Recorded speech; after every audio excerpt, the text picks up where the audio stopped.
All right, bonjour tout le monde et bienvenue. Welcome online and in person to Concordia University's For Space. Thank you so much for joining us for this live podcast conversation between Perceptional Imprints host Abhishek Koyalkar and his guest Simone Briapaya about mathematics and statistics and understanding their usage in everyday life. Before getting started, I just wanted to let everyone know that we are streaming to YouTube live from ForSpace, which is located on unceded Indigenous lands in Tiohtià:ke, Montreal. And we'd like to extend our gratitude to the Kanyankahawga Nation, who are the caretakers for the lands and waters on which we're gathering and meeting here today, for their teachings about the earth and our relations. Fourth Space is Concordia's knowledge mobilization public space. We work with faculty, students, and staff to activate ongoing research projects and conversations initiatives that are blooming at the university, with really the goal of co-creating knowledge and building community while doing so. And we do this through these daily hybrid activities, live events that are free and open to the public. So welcome in once again, and I'll pass the floor now to our special guest. Thank you, Anna. Thanks again for the introduction and for the Fourth Space for having us here and providing this opportunity for us to be able to have the space be utilized and conduct our interview. So again, welcome to Perceptional Imprints, and I'm here with Simone. Simone, welcome. And Simone is a assistant professor at Concordia, and I'll let him speak more about what he do and what he does actually, and then what sort of research he is into. So if you could, Simone, tell us. Yeah, I can tell you a little bit about myself. So I'm an assistant professor in this very building at the Mathematics and Statistics Department, Concordia. I joined Concordia in 2019. So as a professor, I do research, teaching, service. These are our main duties. And I guess today we're going to focus more on the research. In terms of research, my broadly defined, my research area is applied mathematics. Applied mathematics, it's a very large area, so a bit more kind of trying to narrow down what I do is, I'm at intersection between computational mathematics and mathematics of data science. That's where I like to place myself. So what I do has to do with algorithms, computers, and understanding using mathematics when algorithms work, when they don't work, when they break, and when they are doing what they're expected to do, how fast they do that, how, things like how stable are they to maybe noise in the data, all these kind of questions. So yeah, that's in a kind of in a nutshell my area. Basically, my question is, and I think a lot of people have this question when they hear about maths. So I, as a kid, was a pretty high functioning kid with doing so many things, but I was still good at studies. Like, if I have to say high functioning, is like I was good at sports, I was good at everything, I was good at studies too. But my main focus was mathematics, because after a certain age, I started developing this fear of maths. Right. So yeah, that's very common. I realized that later that it's nothing but I was arithmophobic as a kid, and I used to not read other subjects, but my main priority was to get at least passing grades in maths. But still, I managed to get good grades in other subjects, but I still was struggling to pass with maths. So my question, and probably a lot of people who are listening or watching this would have the same question, that maths sounds super difficult, and it's super difficult to cope up with, but you work with maths and everything. And how do you use that maths in your daily life? Right. So let me see. So there's different aspects here to address. So the fear of math is a real thing. Mm-hmm. I think it's it can be determined by many factors. Of course, I was lucky to have teachers that kind of transferred a lot of passion towards math since the very beginning of my journey as a student. But at the end of the day, I think I was willing as a when I was just a kid to spend a lot of time just playing around with math, trying to solve problems, thinking about problems. So at the beginning, I think, the way I see math is that it's just a language. So it could take, it takes several years to learn this language well. And it takes a lot of effort, a lot of discipline. So at the beginning, especially, there's kind of a bit of a costly entry price. Yeah, initial investment you have to do just to master the language is pretty consistent. And usually you're asked to do this investment where you're very young, you have maybe more interesting, exciting things to do, right? Like playing soccer, whatever.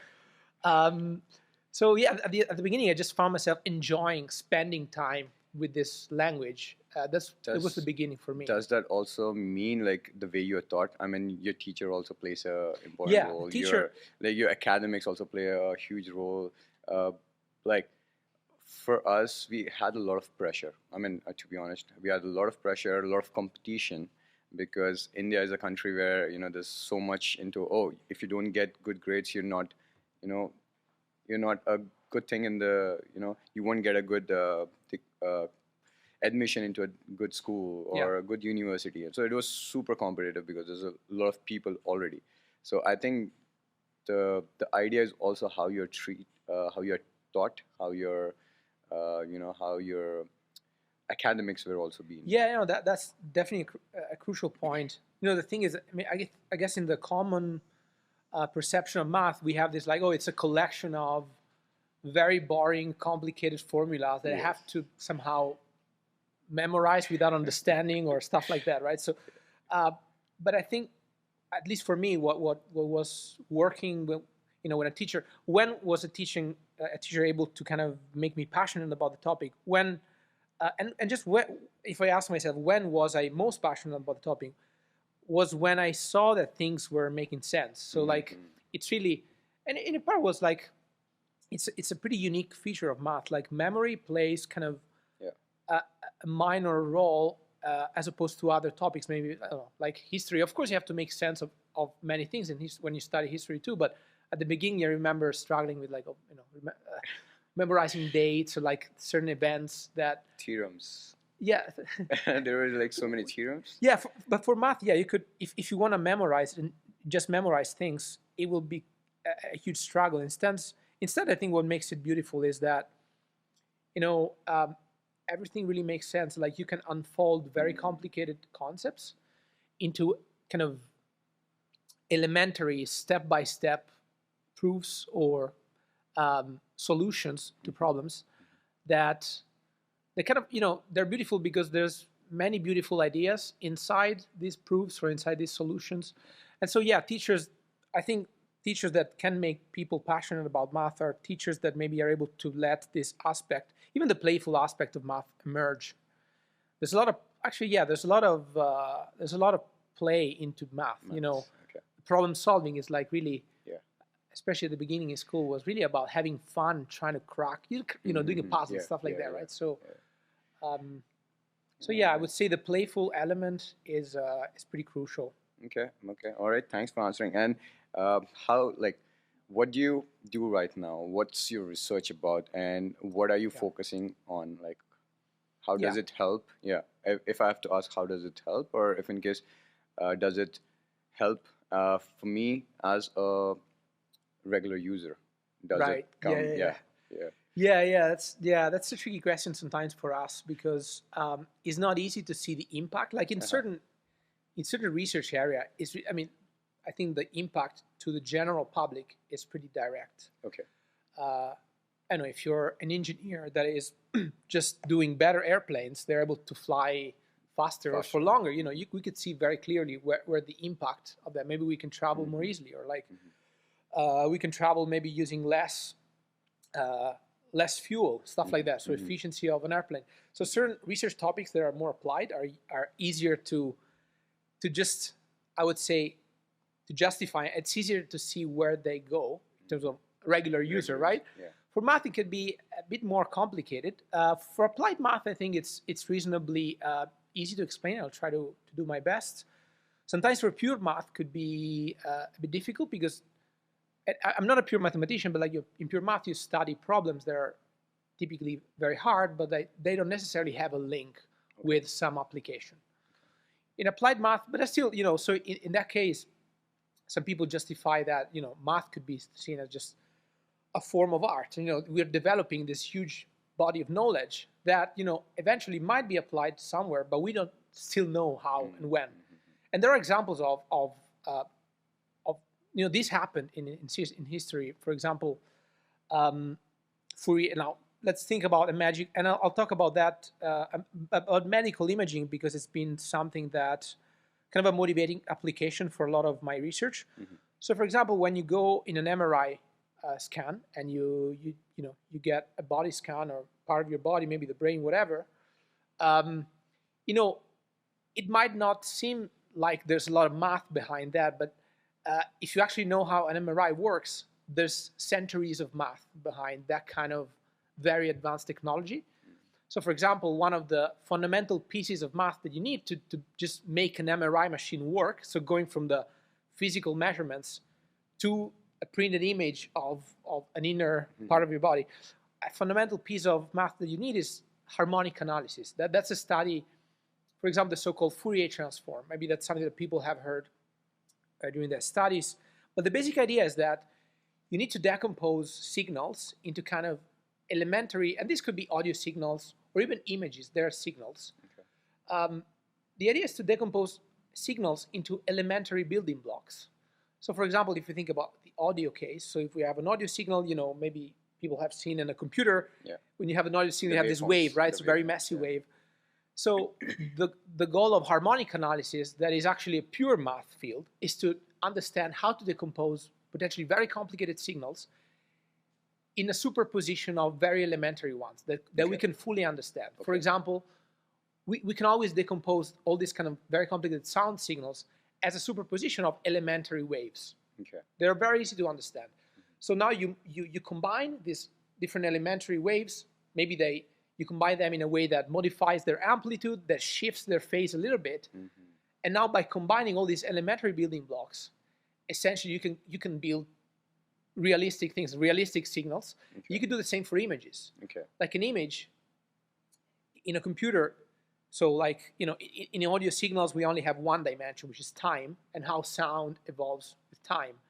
In images, we have two dimensions because we have pixels that are in a plane. Yeah. So you could play the same game. You can decompose, and you can think about a 2D object. There's colors. You can think about colors as somehow, you can think about an image as a surface somehow that, at each pixel, if a color, let's say, for simplicity, let's say that we have a grayscale image. Now, if a color is very close to white, then I attach a very high value to that pixel. Yeah. If a color is very close to black, I attach a very low value. Okay. All of a sudden, we have a surface because I can map pixels to height values, and you can actually see this 3D object. Okay. And you can decompose the surface that could be very complicated, like again, back to the MRI example. An image of a brain will be a very complicated surface if you visualize like that. But you can always decompose that very complicated shape into a superposition of elementary building blocks. Okay. In this case, they're not just simple waves. People use things called wavelets. So they're like small waves that decay fast in space. And you could use wavelets to represent and decompose images very, very efficiently. And that's, for example, the idea that is at the base not only of stuff like MRI, but any imaging modality. So, for example, image compression algorithms like JPEG. So how do we compress images? That's the main idea. Is simply thinking about the image as a superposition of elementary building blocks, and discovering then that certain building blocks are more important than others, and just throw away the least important building blocks so that you can save a lot of space, that's compression, and at the same time don't lose a lot of information and see kind of the image almost as it was. You always lose a little bit of information, but in that case, the goal of compression would be to lose the minimal amount of information, but achieve the maximum compression. Okay. So, things like that are hidden everywhere in technology, like where math really plays a key role. Yeah. In this case, harmonic analysis was, is centuries old, and people were not thinking about JPEG or MRI or developing these mathematical ideas. Yeah. But nonetheless, now they have an impact. Even right now, we're streaming on Zoom. Everything is being compressed. Every okay. image we stream is being. There's a lot of math in Yeah, what we're doing there's right all now. maths, okay. Right. So Yeah. it's kind of being. If you go in the matrix, you can see how things are made. There's a lot of math with it, outside the matrix, right? So if you actually see how technology works, it's so funny. I mean, as a kid, as I was saying, I was arithmophobic, but since I'm an engineer, for me now everything is maths. My work is maths. I write logics, I write code, but I think that's the difference of after I came to Canada, I studied here, and I learned I learned algorithms and everything in a different perspective. Yeah. Probably earlier I was scared and I was looking in a different perspective. So that's why I think, as you mentioned, the education is also important, and the way it's also taught is also important. So that I felt, just because I'm like literally I'm working, my work, my area of interest, everything is now involving maths. It's funny, yeah. yeah. It's not easy sometimes to get away from math. It keeps coming. It keeps coming, yeah. And the reason I asked you how it would contribute to a regular user, just because let's say I'm going to buy a salad, Right. just to eat outside. It's not necessarily all the vegetables is by the same person, right? So he's getting tomatoes from somewhere else, cucumber from somewhere else, and everything. So that way, what you are doing, like your contribution, could be used somewhere else for your part of research, could be used somewhere else that we probably are not even aware of. So let's say you start working on AI and machine learning, and that algorithms or that particular technology is being used by someone else, and we are not even aware that, okay, this is by Simone, or probably Simone's research lab conducted this. So that's the reason I actually asked how is it helping the regular user. And in that perspective, I also wanted to ask, what's your research right now on AI, and how do you like? You mentioned AI, so I thought, yeah. So I haven't opened the AI door yet. Okay, it's going to be a big door, but yeah, we can open it. Sure. Yeah. Sorry, because I was mentioning this medical imaging application because it's something that I've been working a lot on. The field I've been working on and still work on is called compressed sensing. And it's essentially that's big part of my research, and it has to do with AI too, and I'll tell you in a moment. And so again, the main motivation there is to reconstruct signals from noisy measurements, and a potential application could be medical imaging, but it's not the only one. Could even be like radar, any technology where you're trying to detect signals, or even cameras. Detect signals from physical measurements.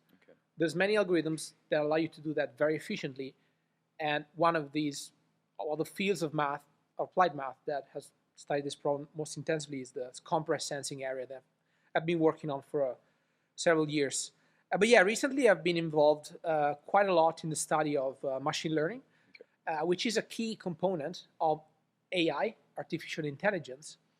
And my perspective is more on so really my goal is, I think, is twofold when I work in machine learning.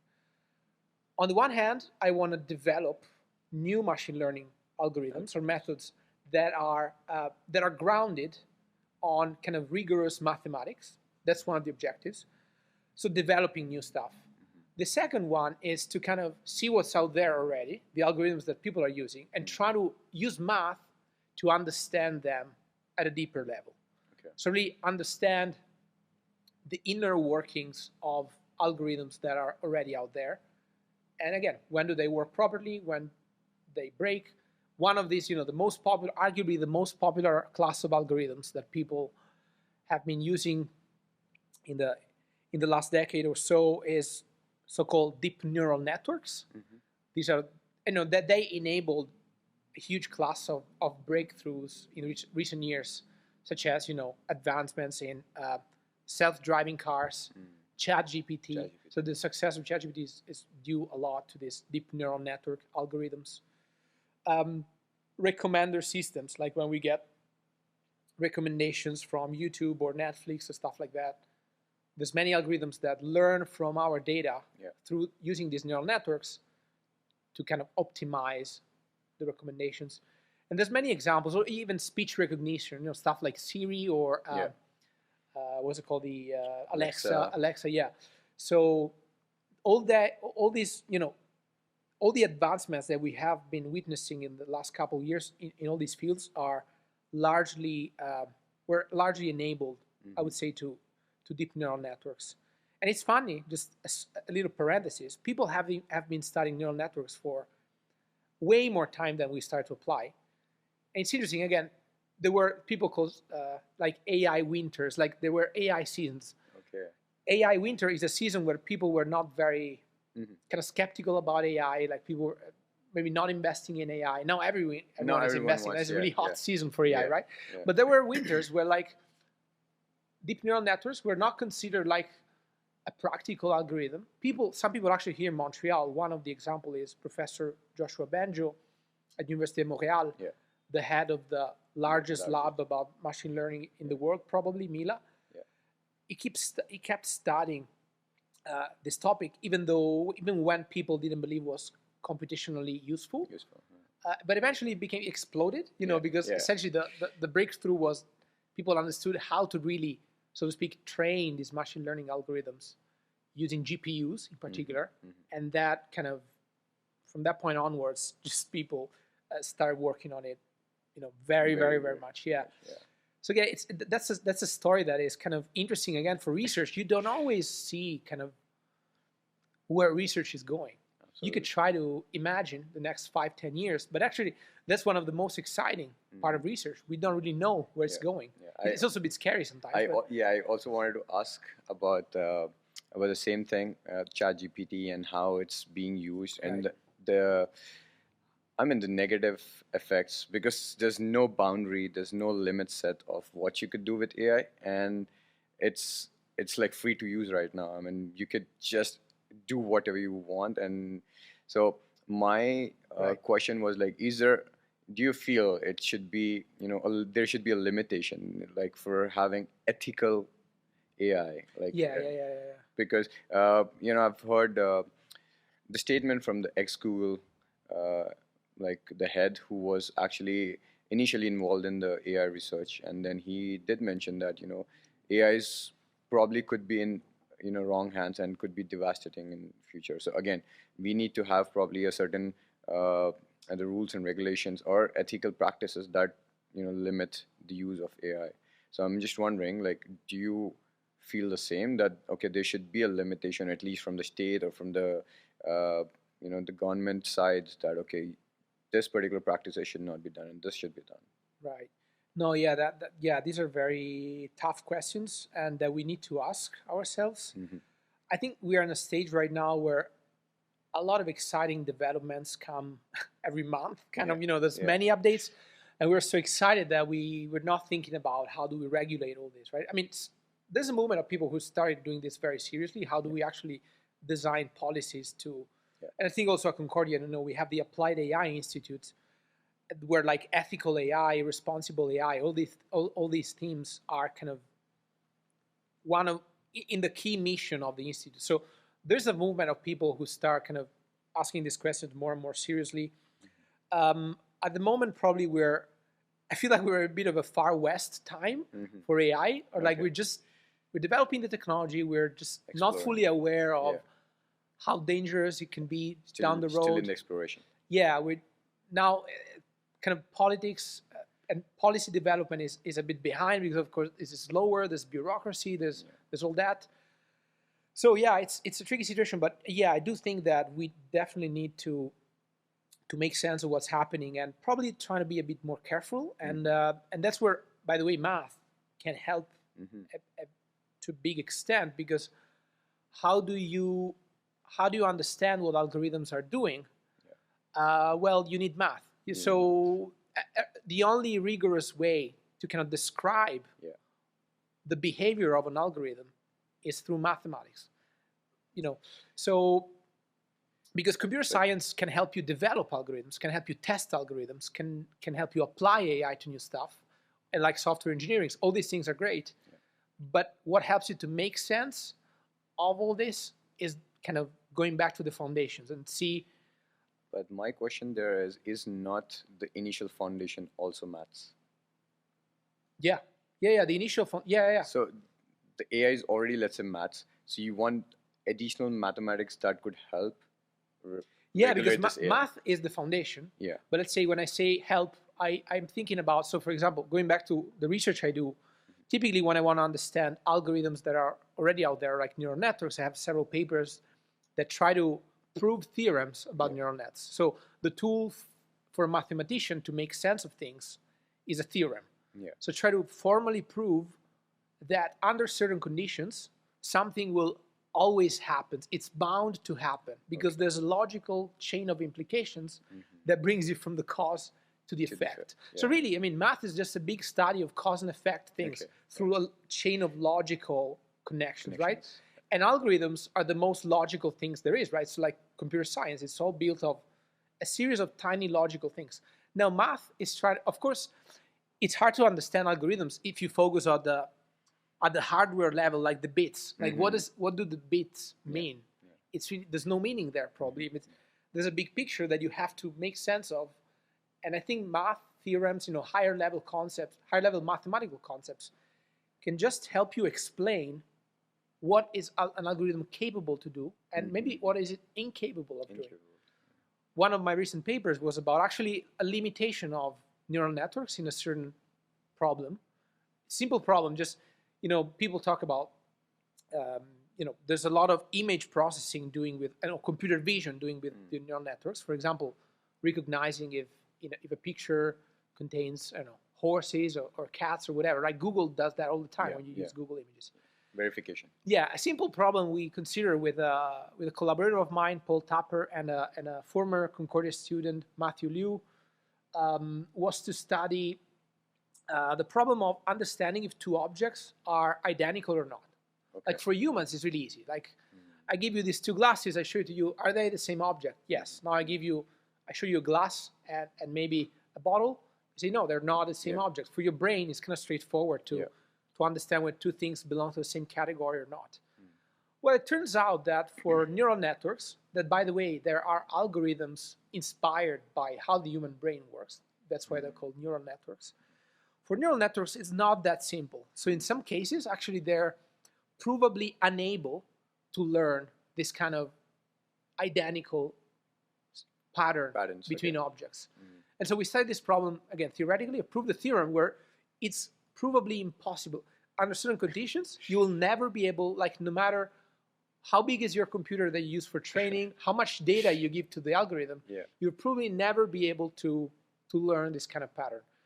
So it was exciting for us because, typically research is biased towards positive results, like what we can do, like what's the next step, which is fine.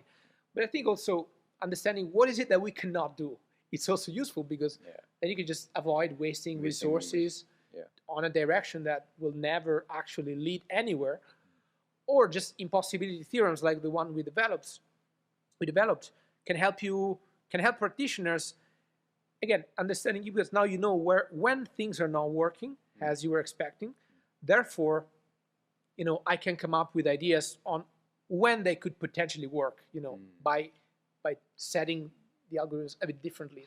How do you decide what's the break-even point? Like, okay, since you mentioned research is always optimistic, right? That, okay, this would work. Yeah, there's a huge bias towards positive news. Positive. Yeah. So how do you decide, okay, I've spent so much time here and now I shouldn't go this path. So when is that point, or how do you decide? It's a huge thing also. So it really depends. I mean, this could also be in life, right? Yeah, it's a tricky question in life. That's why I asked so much time in this now. Yes. Yeah, it's a hard question, but in research, I think experience is really key. Having worked in research for now a couple of years. I got my PhD in 2016. So how long it's been now? It's 2023. So yes, 7 years of research after I got my PhD. But even before, when I started my PhD was 2012. So 11 years of research. And I noticed that the more you do research, the more you kind of develop this sixth sense of when things are gonna work or not. Kind of it's not a very, it's almost unconscious. Like you see so many examples, kind of trial and error. You see examples of projects that led to very or maybe projects that seemed promising at the beginning, then they didn't lead anywhere. Anywhere, yeah. Or projects that didn't seem that promising, but they led to very fruitful research avenues. Yeah, so again, at the beginning could be a bit tricky to understand Okay. where things are going with research, but like experience helps. But I don't think there's you get at a point where you just know where things are going, even when we apply for grants, right? Yeah. So the research grant system works in the sense that, you know, I try to describe where I want to be in 5 years from now, for example. NSERC, the biggest source of funding for research from the government, is essentially asking you, okay, what kind of research do you plan to do in the next 5 years? And that's a very tough question, because you have to exactly what you asked me. You have to try to predict what's going to work, what's not going to work. But to be honest, it's really hard. And then, like, almost never, I think no researcher ended up being where they declared 5 years earlier to answer. And that's fine. You know, that's part of the game. Of course, if you say, okay, I'm going to do research in machine learning, and I want to prove maybe this theorem about algorithms or whatnot, and that if you do end up doing research on a totally different subject, on history of socialism, I don't know, like, that's not okay. But like, you know, it's so hard to predict. And also, you want to be also a little bit opportunistic. Like, when you start doing research, maybe 1-2 years in a project, you thought that the goal was getting in a certain direction, but you realize actually there's a slightly different direction that is much more, there's much more fertile ground there, and it will be fool not to go there, you know. So I think you have to kind of keep your mindset always open, and like be ready to adapt to what you see. So I think experience and also adapting, be ready. But it's really a gut feeling when you say, okay, now this is not working anymore. Of course, there's also evidence, you know, if you have projects that led nowhere, like when it's maybe months of a project leading nowhere, and it becomes years of a project leading nowhere, well, then that's a pretty big red flag, and you should probably ask yourself, what can I change? But to my experience, it's rarely the case that even when a project doesn't seem to lead nowhere, it's rarely the case that you will have to, that all the effort you put in that project will be wasted. Because probably you have learned something along the way that will adapt you to maybe find a slightly more focused or better research goal. So again, it's a very adaptive, trial and error, that's day by day job. Yes. I wanted to, I mean, generally I ask these questions, you know, and we have had these conversations before as well. So that's why I ask questions related to life. And I believe that's where, and that's how life is also. I mean, you're trying to invest some time somewhere, and you feel after a certain time that, okay, this doesn't work. Right. So now it's not that you have wasted your time, but that's an experience you gained, and you could utilize it elsewhere or somewhere else. Yeah. Okay. Exactly.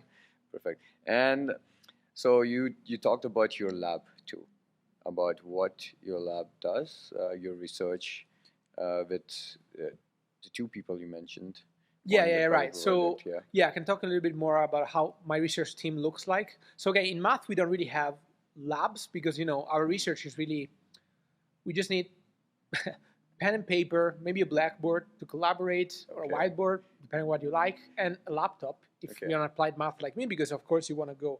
For me, the lab is really the computer. Okay. Kind of, I test if an idea works or not by maybe, again, I'm proving a theorem about an algorithm, and then I need to check if that theorem actually describes what's going on in reality.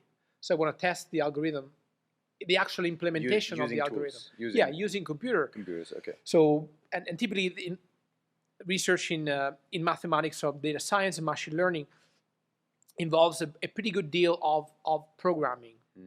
So anyways, my research team is right now composed by 2 PhD students and 5 master's students. And typically I have undergrads depending on the time of years. For example, this summer I was doing research projects with 2 undergraduate students. So yeah, it's pretty diverse. I used to have 2 postdocs as well. Now they found other jobs, so they're not in the team anymore. And so yeah, that's another, I guess, cool part of the job, that people come and go. You know, you meet a lot of really good students and good, depending on the level, some of that, like a postdoc, is already a researcher. So for me, it's really exciting to collaborate with postdocs because really they kind of, they're the ones at the forefront of research, because then when you become a professor, you still doing research, but like you have so many other tasks on your desk that, like applying for grants, supervising people, that you don't spend as much time as you were doing while you were a postdoc to just doing the research, firsthand. So it's so exciting to collaborate with these people because they're in the battlefield, so to speak, like spending a lot of time and energy to actually figuring out things, and like, that's very exciting. And also, all the other stages of research have their own pros and cons. Also, PhD and master students, it's nice because typically you see how they are becoming a researcher, especially in the case of a PhD student. You can see how much they grow over the years and like develop this mindset of critical thinking skills, like developing very valuable research skills. And even with undergrads could be super fun because typically this summer internships are their very first experience with research. And so the challenging part is that they don't have a lot of background, so they will need to adapt. To do more reading, maybe to catch up with certain parts of the literature. But also it's fun because they don't know what to expect. They're so kind of playful with research. There's no expectation. Also, there's less pressure to publish. For example, when you start being a PhD, then you need to publish to then get a postdoc and also to get a PhD. So there starts to be the pressure that sometimes can create a lot of stress. But with undergrads, there's no that pressure. You just do research for the fun of it. It can be very exploratory. So every time was super positive experience for me to just introduce these very young folks to research for the first time. And sometimes they have really out of the box ideas because it's their first time. So it's so refreshing just to see, oh wow, I didn't think about that problem that way. A new perspective. Because I'm so, my experience sure helps me to be more efficient. But also sometimes kind of makes me forget how, the freshness of things, like these new viewpoints. So that's more or less how things are in my research team. Okay, and so last time we discussed about I remember this conversation. I wanted to ask you. Last time we had this conversation about how maths, or if I have to say algorithms, is changing the way you're actually performing. Like, for example, Tinder. Right? So how Tinder is changing your biological connections. Right. So because there is this thing, I'm a big fan of this philosopher called, actually, physicist and philosopher Nick Bostrom. Is the director of the Institute for the Future of Humanity in Oxford. Pretty impressive thinker. He wrote this book called Superintelligence that talks about potential scenarios with AI, what could go wrong. That's a book that I recommend. Pretty heavy to read, not the typical bedtime story. It's like a bit heavy, but like it's essentially tries to predict different scenarios of things. How could things go wrong or go perfectly fine with AI in the decades or centuries to come? And so there is this thing that there's a singularity eventually that will come where AI might take over the world, right? This kind of, we have this in the back of your mind. There could be this future where AI becomes unmanageable. But actually, if you think about it, AI is already influencing. That's what we're talking about. Our species pretty impressively, even with Tinder. The way of thinking about Tinder is like it's AI. So the matching algorithm there is suggesting, again, people for your partners for you, and that if you end up maybe establishing a relationship with the partner, having kids with their partner, you will, that will imply modifying the human genes, right? Yes. And so, in a way, the algorithm is already modifying our genes. So, like, there's so many ways that AI is already having an impact on us. And also, if you think about the internet, and again, all the suggestions, again, we think about Google, all the search engines, they always have an AI component. For example, this image classification component that tells you, oh, this is a horse, this is a cat. And if you want to, I want to look for a meme of a cat reading a book. You can find it because AI is able to You search it and Attach. look it up for you and Yeah. and attach it. extract the meaning of this sentence and Yeah. look an image for an image that. So there's a lot of ways that AI is already modifying us. Yeah, I mean, not even genes thing. I mean, having after you have kids, but even meeting someone. Right. Suppose Yeah. if there was not dating or Tinder, you probably would have met someone else at that particular time, Right. or someone else, at a different place. So Or it's, even elections, right? So actually, that could be very troubling. Like these algorithms, uh-huh. how what kind of posts you see in a social network that will influence your opinion about things, Okay. and like how these algorithms recommend posts Yes. that down the road creates I mean, yeah, influences it influences your masses mindset of people, Yes. and that can influence elections. That's a big business of creating bots that go on Twitter or now X and try to influence things. Yeah. That was kind of a pretty concerning aspect of the current landscape, where algorithms just control our lives in ways that we don't fully understand. Yes. So yeah, that's a super important, and that's also part of the so we were talking about potential dangers, right? How to keep things under control, and yeah, that's part of the potential danger of algorithms in this case. And yeah, but in this case, for example, there's already policies, I believe, trying to limit the ways you could influence the type of outputs that these algorithms are making. And you also mentioned even maths could help with this, Right. like how do I say, how to manage this, and how to direct you to better decisions. Yeah, so I think, And I can maybe explain this a bit more, why I believe that math can help, actually can deeply help. Because the way I would say most of the time machine learning is used is as kind of a black box. You know that there's an algorithm that is very powerful. Yeah. You have an application in mind. Yeah. Maybe you need to, again, build your own self-driving car. Okay, maybe you don't want to have a self-driving car. You want to build a self-driving drone, whatever, right? And you want to develop that technology. You know that there are algorithms that can classify, computer vision algorithms that can classify images pretty well. You just need to integrate that to your particular application that you have in mind. But you don't really ever wonder about, okay, what's really, or at least most of the people, from what I'm seeing, have very kind of practice oriented. Like, let's just apply this. I mean, it can be done. Let's do it. Yeah. Without kind of Having a global pausing, perspective of pausing for a minute and say, okay, what's actually why is this algorithm working? Yeah. Is it really supposed to work every time? Is it really stable? So two key concepts in. So my background is in this field called numerical analysis, and two key concepts in numerical analysis are, for example, stability and accuracy of an algorithm. So accuracy means how accurate is the response going to be, and for which inputs. Typically, an algorithm has certain inputs, will give you an output. How accurate will be the output for a certain class of inputs? You can formalize this question mathematically, and that can help you, again, understand something that is very crucial about the algorithm.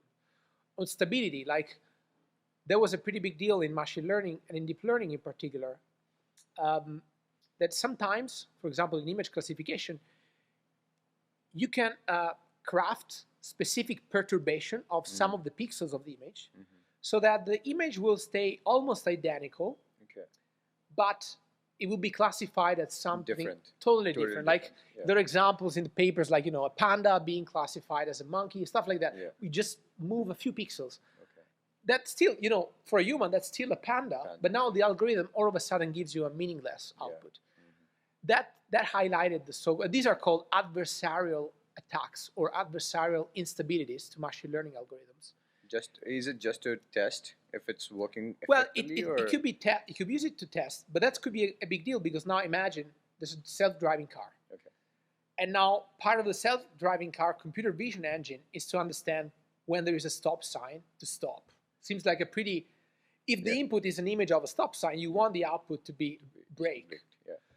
But now all of a sudden, if the computer vision algorithm is not fully stable, there could be a way to slightly perturb the stop sign. And interestingly, people have performed experiments. You can implement this in real life. For example, you can stick some pieces of tape in the stop sign in a certain way, Mm-hmm. that will fool the machine learning algorithm to think that maybe the stop sign is a go-ahead sign, go-ahead sign, and that's pretty dangerous, right? So uh-huh. this can happen in real life. It's not just of course you could use for testing to craft particularly nasty perturbations that could test how robust is the algorithm. But at the end of the day, you need some math that tells you, oh, this algorithm will always be stable under certain conditions, and only apply it when those conditions are met. The thing is that we're applying many of these algorithms in scenarios where we don't know if they're going to be stable or not, accurate or not. So we kind of cross our fingers, do a lot of testing with data, and hope for the best. I'm oversimplifying here. Of course, there's a lot of work and engineering that goes to that. I don't want to diminish the practical testing side, but I see a bit of, we take this thing very lightly sometimes. We just deploy algorithms that are not fully understood from a theoretical perspective. And this could lead to unpredictable outcomes that could be potentially very unpleasant.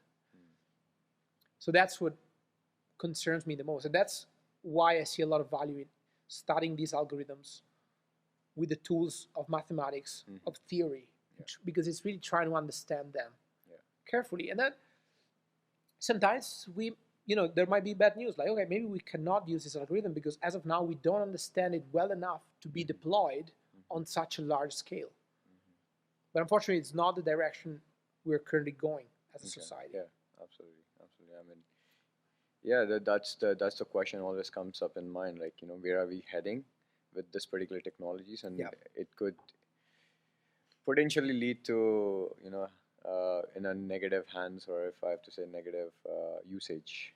Like, right, that's for sure another risk as well. Yeah, there's a risk. Okay, and before I move on to the next question, do you have something else to add upon AI and machine learning? Before I wanted to actually also, since you're here, take this opportunity to ask about, since you're a professor also, what's the process? So right. Yeah, so I wanted to ask that question before, if in case you wanted to add something on the AI and machine learning part. I see. No, I think for now, let me think. No, we touched upon, like take-home message. I think we need more math in AI because we need to make more sense of AI.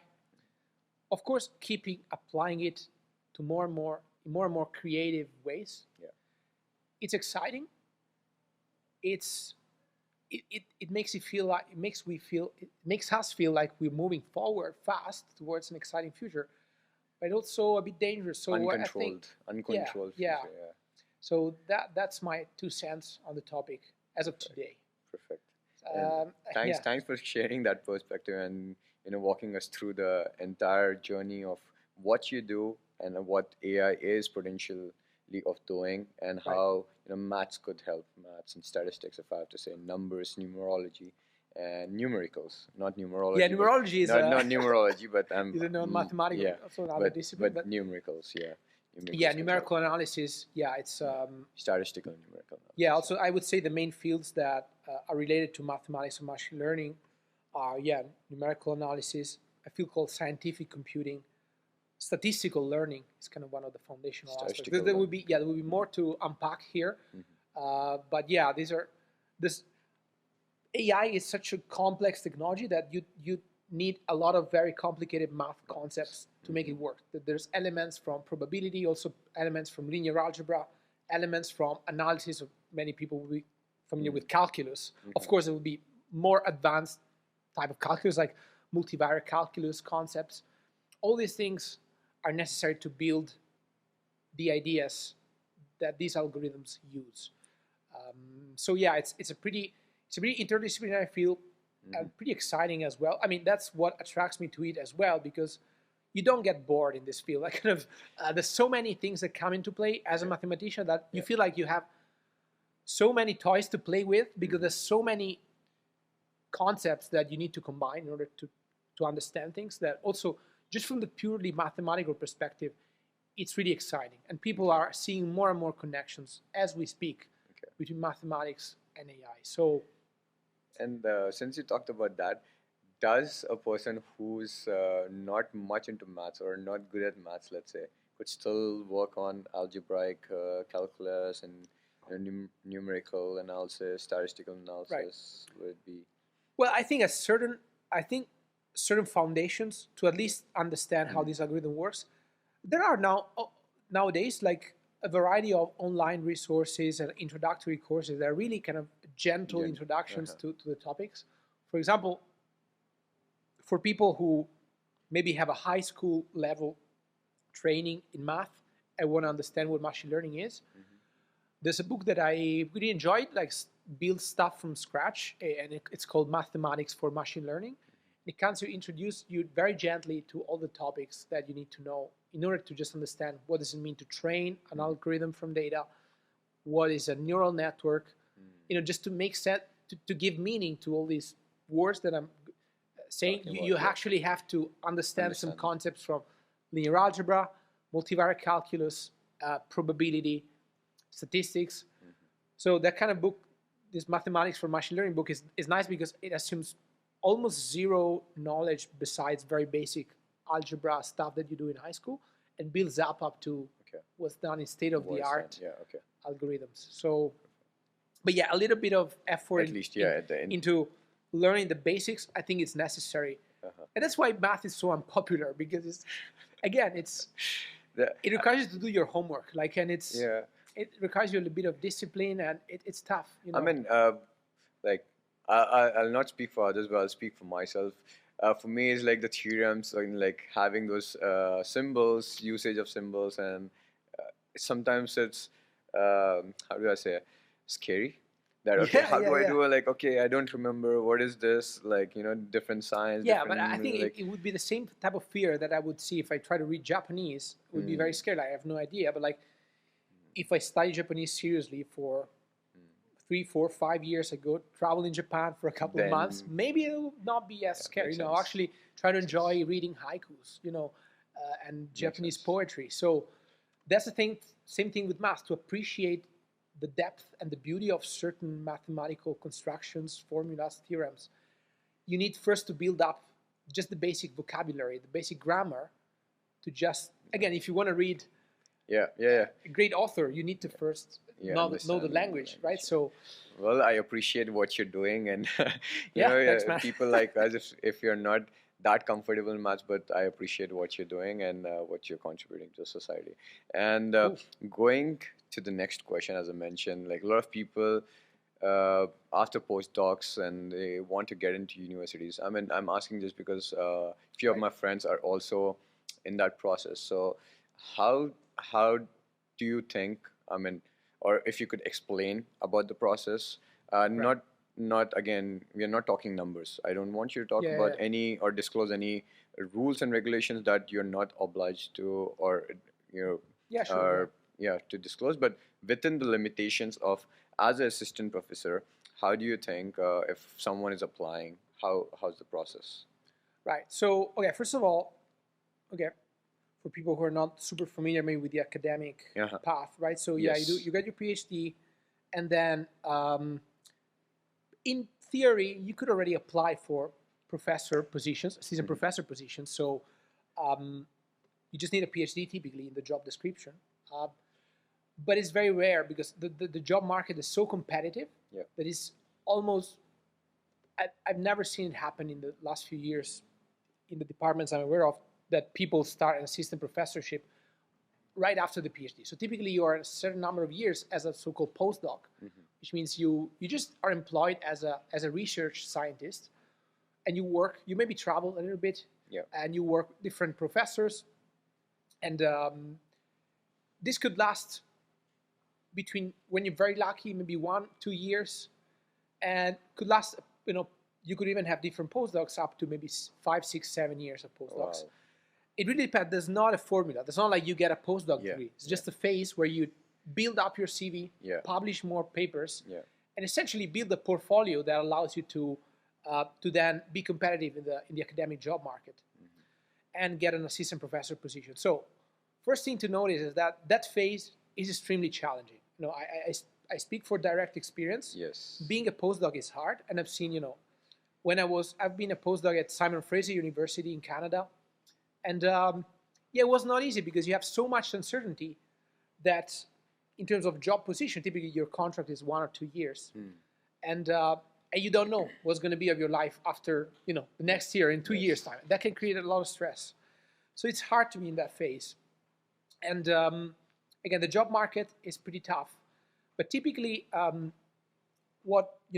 how the process works is the following: when depending on your field, and this could vary a lot based on if you're in science, humanities, math, physics, whatever. Typically, if you should talk about this with your supervisor, but if you're in a stage where you think your portfolio is competitive enough to now be able to go into the market and try to get an assistant professor position, then you typically you need to submit in math. You need to submit a research statement. So that means a couple of pages about where do you see your research going in the next 5 years or so. That's need to give people who are hiring you an idea of if your research field is what they're looking for and what the department is looking to grow in. Typically, there is a research statement where you talk about your teaching experiences, and also that's another thing to notice. As a postdoc, you typically have also the opportunity to teach some classes. It's actually a good idea to look for these opportunities because then you will have to build your teaching portfolio as well. Because assistant professor positions are, our responsibilities are 3 main areas: research, teaching, and service. So it's good to show that you have 3 of all of them. Of course, the most important area as a postdoc to develop is research. You want to show that your research is really cutting edge and you have pretty strong results. You're able to publish in good journals. But it's good to have some experience with teaching. Let's say when you apply for the first time for job market, maybe having at least 1 or 2 courses under your belt so that you can show, I taught to classes, I have teaching evaluations, I could do the teacher as well, because that will be part of the job. Surveys is more rare, to have experience in service before getting a professor position. What sort of service do you mean? Yeah, typically service would be either when you become a professor, it can be internal service, so being in committees for the department.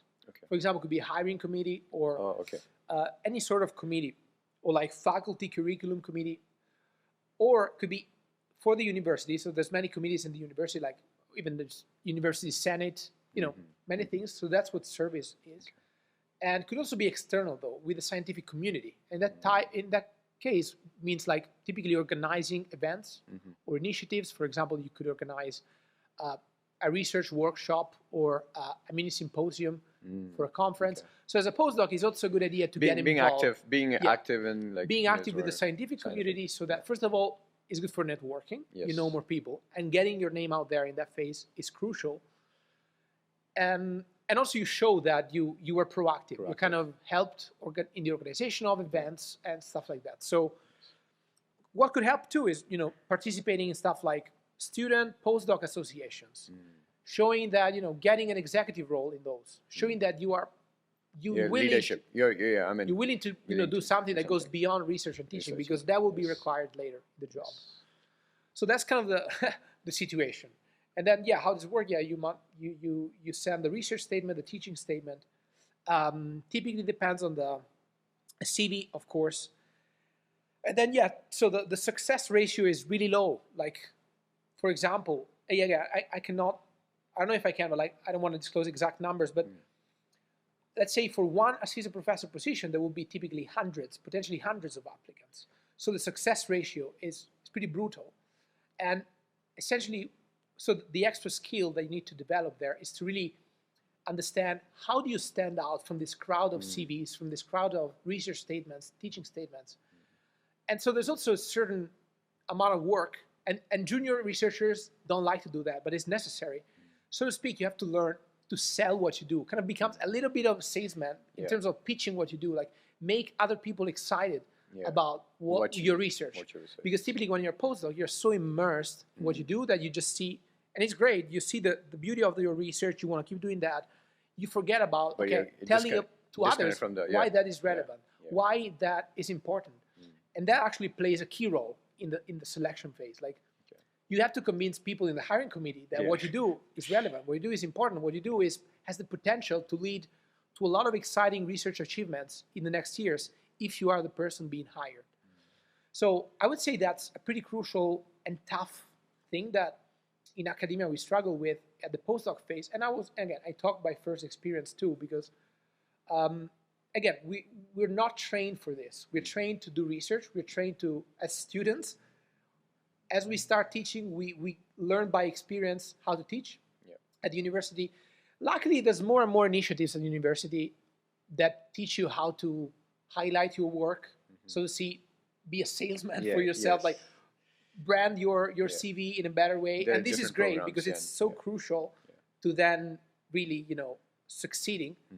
So for example, at Concordia, the graduate student, the grad pro skills. There's the whole office. There's a lot of help around. There's a lot of help around, like resume building workshops, character building workshops, and everything. I guess. Yeah, definitely. So many people, students and postdocs, they forget about taking advantage of all the opportunities that the university gives you while you're here for free.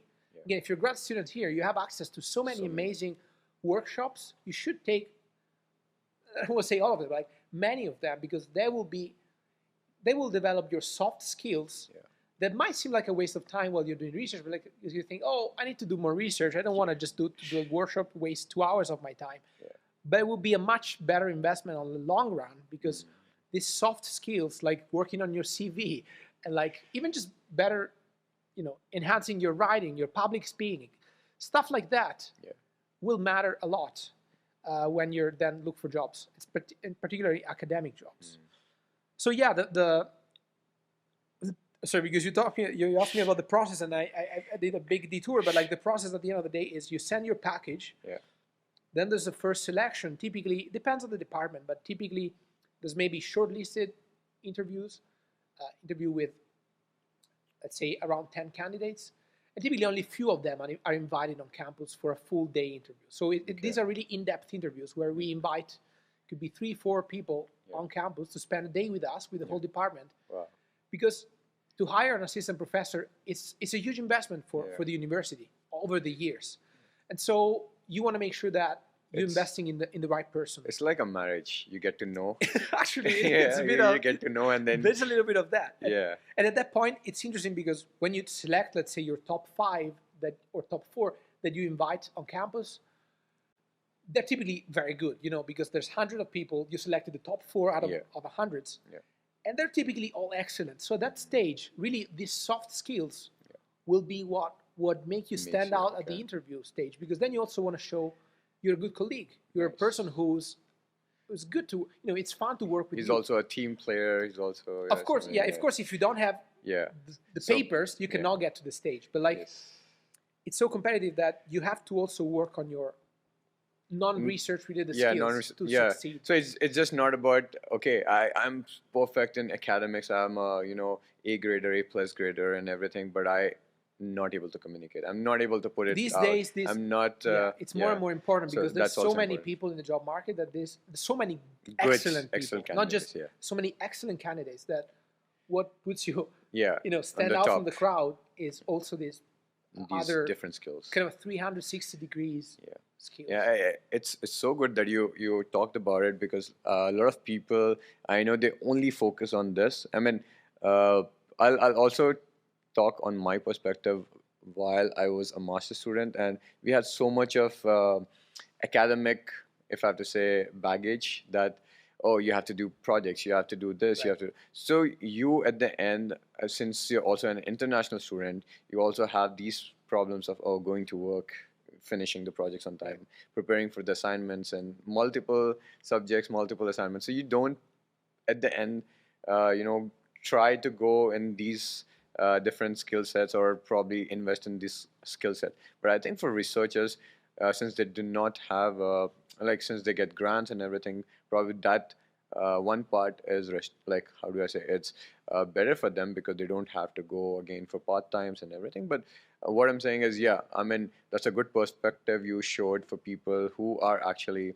trying to build their profile as well, not just to focus on education or academics, but also to focus on other things like team building, other skills like you know Networking. networking, Yeah, soft spoken skills, like how you can actually present yourself and Yes, sell absolutely. yourself, upsell yourself. Yeah, one of the things as a postdoc, I decided to get involved with the postdoc association at SFU, and at first I was one of the in the executive. Then I actually became the president for 1 year, and on one hand, part of me was thinking, oh, but this is too much of an investment of time.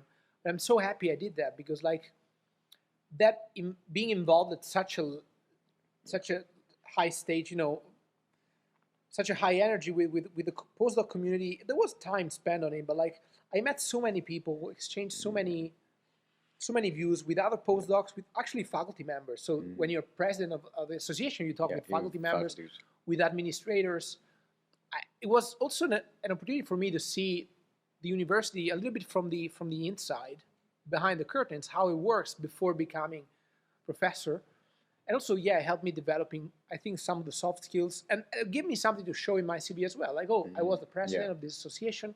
We organized events. We did other activities that go beyond research and teaching. So again, do not underestimate the importance of this, of what surrounds the academic experience.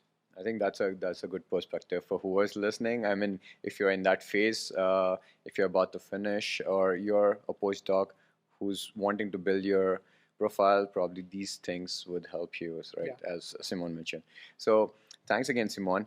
And before I end this session for today, I generally ask people, on the podcast, what is one thing that they would want to change generally in their life, and what's happening in their, like, one particular thing that's of highest priority that probably you never got a chance to, or you were planning to change.